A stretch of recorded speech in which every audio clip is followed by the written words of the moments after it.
میاں بیوی گھر میں الجھ پڑتے ہیں اور بیوی کہتی ہے جب سے تیرے گھر میں آئی ہوں میں نے تو سکھ دیکھا ہی نہیں. تو اس لڑائی کو جنت سے جو ہے وہ حور جو اس مرد صالح مومن کی بننے والی بیوی ہے دیکھ رہی ہوتی ہے اور اس لڑائی کو سن رہی ہوتی ہے اور کیا کہتی ہے قاتل کلّا تیری خرابی ہو، یہ تو چند دن تیرے پاس ہے، یہ تو میرا شوہر ہے. تو میرے بزرگ فرمایا کرتے تھے حور کہاں سے دیکھتی ہے؟ جنت سے. اور جنت کہاں ہے؟ سدرۃ المنتہا کے پاس.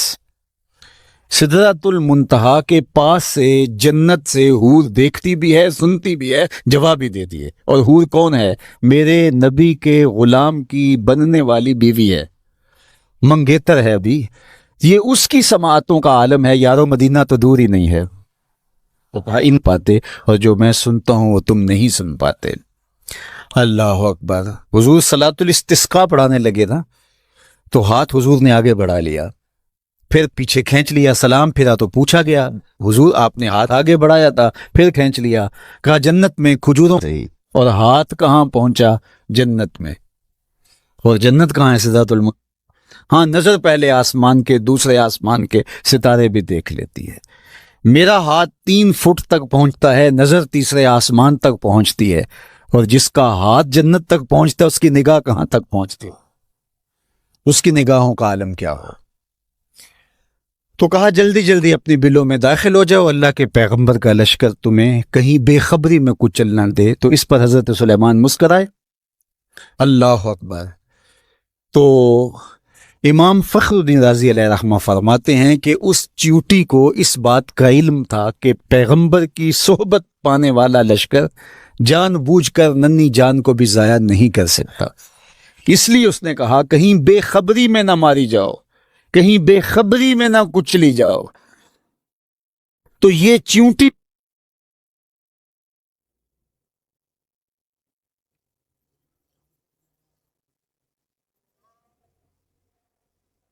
کو بھی علم تھا، اس علم کی وجہ سے قیامت تک آنے والی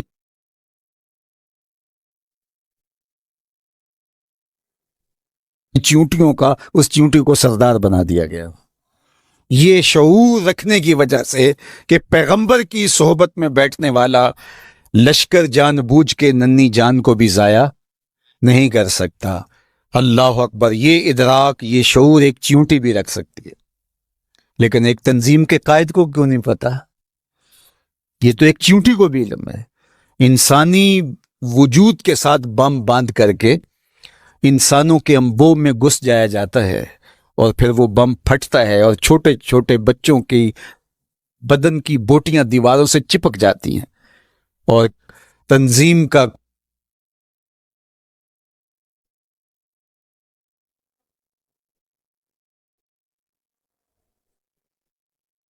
قائد سینے پہ ہاتھ رکھ کے کہتا ہے کہ جناب یہ کارنامہ ہماری تنظیم کا ہے. میاں ایک چیونٹی کو بھی شعور ہے کہ نبی کی تربیت میں رہنے والا لشکر جان بوجھ کے ننھی جان کو بھی ضائع نہیں کر سکتا، اور جو انسانوں کے انبوہ میں گھس جاتے ہیں اور خود کش بمبار حملے کرتے ہیں وہ کسی شیطان کا لشکر تو ہو سکتا ہے، پیغمبر کا لشکر نہیں ہو سکتا. یہ ادراک چیونٹی کو بھی ہے، اس کا سبب ہے علم عظمتوں کا حوالہ ہے. علم جو ہے وہ رفتوں کا جو ہے وہ علم ہے، اس لیے ہمیں علم حاصل کرنے کی ترغیب دی گئی ہے. علماء نے کہا، فقہا نے، کہ اگر کسی شخص کو یہ پتہ چلے کہ اس کی زندگی بہت تھوڑی رہ گئی ہے، آج کل وہ ڈاکٹر بتا دیتے ہیں کہ یہ 4تھے سٹیج پہ کینسر چلا گیا ہے، تو اب آپ کے پاس بہت تھوڑا وقت رہ گیا ہے، اس تھوڑے وقت کی قدردانی کیجیے. چاہے اللہ تو لمبی زندگی بھی دے سکتا ہے، بیماری کو کافور بھی کر سکتا ہے، لیکن ظاہری اسباب یہی بتاتے ہیں. میں آپ کو اس ضمن میں مجھے ایک بات یاد آ گئی، میرے اس موضوع سے تو جڑی نہیں لیکن شعور کی بات ہے، آپ کو میں ضرور وہ بتانا چاہوں گا. ہمارے شہر کے ایک صاحب تھے، انہیں ڈاکٹر نے بتایا کہ آپ کی بیماری اس نوعیت پہ ہے کہ اللہ چاہے تو آپ برس ہا برس جئیں، لیکن جو ظاہری اسباب ہے وہ یہی بتا رہے ہیں کہ کوئی 1 سوا مہینہ آپ کی زندگی ہے. تو آپ جائیں اور جا کے جو ہے وہ حقوق اللہ، حقوق العباد، ان کی تلافی کیجئے، ذکر فکر میں وقت گزاریے. تو وہ مجھے ملنے آئے اور مجھے کہنے لگے کہ مجھے ویسے کوئی تکلیف نہیں ہے اور ڈاکٹر نے مجھے یہ کہا ہے اور فلاں ہاسپٹل کے ڈاکٹر نے کہا ہے، لیکن پھر بھی میں چاہتا ہوں کہ کسی اور کو بھی دکھلا دوں۔ تو ایک بڑا اچھا ڈاکٹر تھا میرے ملنے والا، میں نے کہا آپ اس سے مل لیجئے۔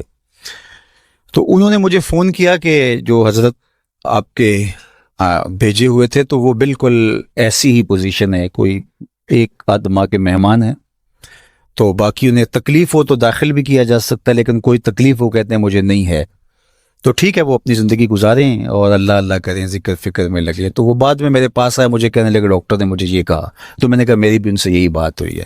تو میں نے کہا ٹھیک ہے، یہ آپ کے پاس اللہ آپ کو لمبی زندگی دے، ہم دعا کرتے ہیں، لیکن یہ بڑا قیمتی وقت ہے۔ جو بات آپ کو میں بتانے لگا ہوں وہ یہ کہ وہ کسی اور صاحب سے ملے، آپ ان صاحب کو بھی جانتے ہیں، جو جن کا میں ذکر کر رہا ہوں ان کو آپ صرف علماء جانتے ہوں گے، باقی نہیں جانتے، لیکن جس کا میں ذکر کرنے لگا ہوں اس کو آپ سارے جانتے ہیں، وہ بھی ایک عالم دین ہے۔ انہوں نے کہا کہ آپ فلاں جگہ پہ چلے جائیں، فلاں صاحب دم کرتے ہیں تو اس سے آپ کو آفاقہ ہو جائے گا۔ تو میں ان کو، میرے وہ بڑے ملنے والے ہیں تو میں ان کو فون کر دیتا ہوں۔ تو وہ صاحب وہاں چلے گئے اور انہوں نے جا کے جب اسپیشل ٹائم دیا اور انہوں نے جو ہے وہ کہا کہ ڈاکٹر جھوٹ بولتے ہیں، آپ بالکل ٹھیک ہو جائیں گے، بڑا ان کو جو ہے وہ تسلی دی اور ساتھ دم شم بھی کیا۔ جب وہ واپس آ رہے تھے تو بہت زیادہ خوش تھے، چونکہ ایک تو بیماری تھی، پھر ڈاکٹرز نے کہا تھا 1 مہینہ سوا مہینہ آپ کے پاس ہے، تو اب یہ مجھ سے پوچھا تو میں نے بھی کہا، دوسرے ڈاکٹر سے سیکنڈ اوپینین لیا تو اس نے بھی یہی کہا، لیکن یہ پہلا شخص تھا جس نے ان کو ریلیکس کر دیا، بالکل آپ پریشان نہ ہو، ختم۔ اب وہ واقعی وہ ان کو لگا کہ میں تو، چونکہ ایک بوجھ تھا نا، نفسیاتی بوجھ، وہ اتر گیا۔ وہ گئے تو وہ پورے 8 دن جس نے مصلی بچھا کے اللہ اللہ کرنی تھی وہ اس کی تعریف کرتا رہا، کتنا اچھا ہے، کتنا فیض ہے، اتنا ہجوم تھا، پورے 8 دن۔ 8 دن بعد پھر حاضری تھی، پھر گیا اور پھر کہا کیا کیسا ہے، انہوں نے کہا بڑا فرق ہے، انہوں نے کہا آپ بالکل ٹھیک ہو جائیں گے، پھر دوسرا دم ڈال دیا۔ تو اگلے 8 دن بھی وہ اس کی تعریف کرتے رہے۔ پھر اگلے ہفتے گئے، چوتھے ہفتے واپس آ رہے تھے، راہ والی طبیعت خراب ہوئی، پھر ان کا انتقال ہو گیا۔ تو مجھے خبر ملی اور مجھے سارا واقعہ کسی نے سنایا، تو میں نے کہا اس ظالم نے 1 مہینے اس شخص نے جو اللہ کا ذکر کرنا تھا وہ چھین لیا اس سے، اس نے جو مصلی بچھا کے جو ہے وہ اللہ سے لو لگانی تھی وہ چھین لی۔ اسی لیے فاسقوں کے پاس، ایسے لوگوں کے پاس جانے کی یہ کم نحوست ہے، بات سمجھ آ رہی ہے؟ یہ کم نحوست ہے۔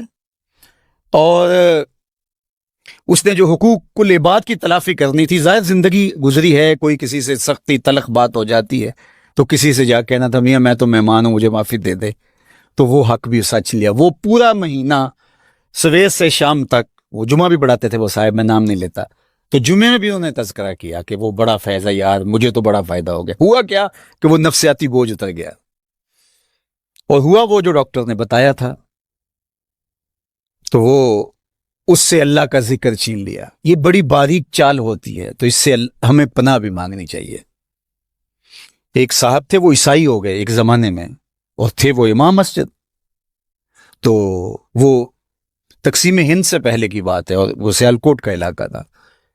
تو کچھ علماء علاقے کے گئے، جا کے اس کو کہا کہ یار ہمیں بتاؤ نا کیا ہوا، کون سی دلیل تمہیں اچھی لگی اور تم نے اسلام چھوڑ دیا؟ تو اس نے کہا کہ میں ایک دن فجر کی نماز پڑھانے کے لیے آیا، سخت جھاڑے کا موسم، تو زمانے میں وہ ہیٹر شیٹر تو مسجدوں میں ہوتے نہیں تھے، تو بڑی مشکل سے وضو کیا تھا، کنویں پہ جا کے پانی نکالا، وضو کیا، اور میں جو ہے وہ ٹیک لگائے ایسے تھا تو میری آنکھ لگ گئی، ادھر اقامت ہو گئی۔ تو اب اگر میں وضو کرنے جاؤں تو ویسے نفس بھی نہیں مان رہا تھا اور نمازیوں کا